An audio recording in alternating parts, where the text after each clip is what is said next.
চাপে আসি। ব্যাককলের সাথে ঘর করছি, কল আর ঠিক থাকবে কিভাবে? শোনো, টিভি যত ছোট বড়ই হোক না কেন, রিমোটের সবগুলো সাইজ কিন্তু একই রকম হয়। আমার জীবনের সবচাইতে বড় ভুল কি জানো? কি? ভুল করে তোমার সঙ্গে ফোনে কথা বলা। তাহলে পরিচয়টা হতো না, এসব হতো না। মোড়ের দোকান থেকে ম্যাচ নিয়ে এসো। কেন, সংসারে কি আগুন দেবে নাকি? সেই তো ভালোবাসে প্রতিটি মানুষেরই জীবনে প্রেম আছে, হৃদয় আছে যা। কি ব্যাপার, তোমাকে এত খুশি খুশি লাগছে কেন? কার সাথে দেখা করে এলে? কই না তো, এমনি। সত্যি করে বলো তো, তোমাকে আমার ভালো ঠেকছে না।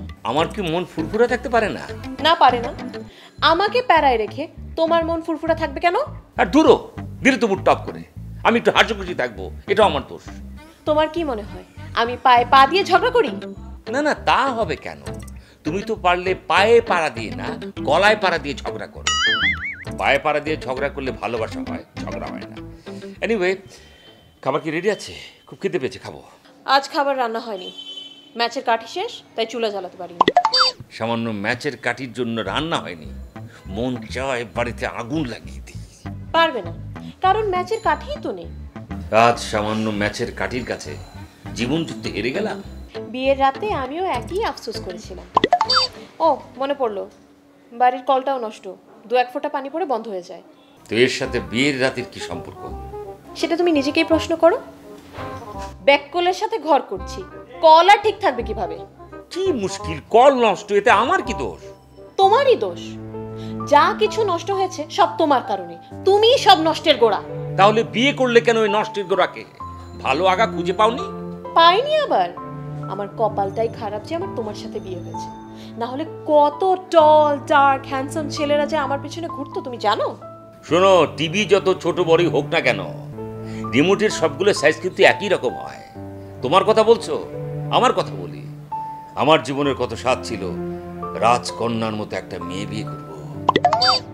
আরে আমার রাজকুমার, নিজের চেহারাটা কখনো আয়নায় দেখেছো? দেখেছি, দেখেছি বলি তোমাকে বিয়ে করার সাহস করেছি, না হলে কোনো নায়িকাকে প্রপোজ করতাম।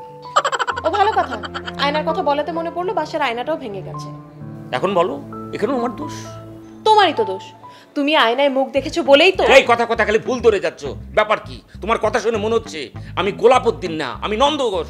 নামটা পরিবর্তন করে সেটা রাখলেই ভালো ছিল। আমার জীবনের সবচাইতে বড় ভুল কি জানো? কি? ভুল করে তোমার সঙ্গে ফোনে কথা বলা। তাহলে পরিচয়টা হতো না, এসব হতো না। কি? আমি তোমার জীবনের সবচেয়ে বড় ভুল? ভেবেছিলাম বিয়ের পরে আমার স্বামী আমাকে আদর সোহাগ দিয়ে ভরিয়ে রাখবে। তুমি জানো পাশের বাসার ভাবিকে তার বর কত আদর করে? আমি তো ভালোবাসতে চাই, কিন্তু পাশের বাসার ভাবির বর কি সেটা মেনে নেবে? এত বড় কথা? দাঁড়াও, আমি এক্ষুনি বাবাকে ফোন করে বলছি আমাকে এখান থেকে এসে নিয়ে যেতে। ও ভুলেই তো গেছিলাম, আমার মোবাইলটা তো নষ্ট করে রেখেছো, এখন শুধু কল আসে যায় না। এই সত্যি করে বলো তো, আমি বারবার ফোন করে তোমার খোঁজ নিয়ে দেখে সেটিংস চেঞ্জ করেছো? কি বিপদ! ফোনে কল যায় না, আমার দোষ।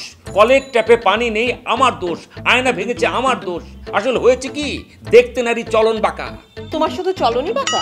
এখন কিন্তু আলোচনা অন্যদিকে মোড় নিচ্ছে। আলোচনায় মোড় না নিতে চাইলে নন্দ ঘোষের মতো নিজের দোষটা স্বীকার করো এবং যাও মোড়ের দোকান থেকে ম্যাচ নিয়ে এসো। কেন, সংসারে কি আগুন দেবে নাকি? উফ, যাবে তুমি? যাচ্ছি, নিজেই তো একটা আগুন, আবার ম্যাচ লাগবে।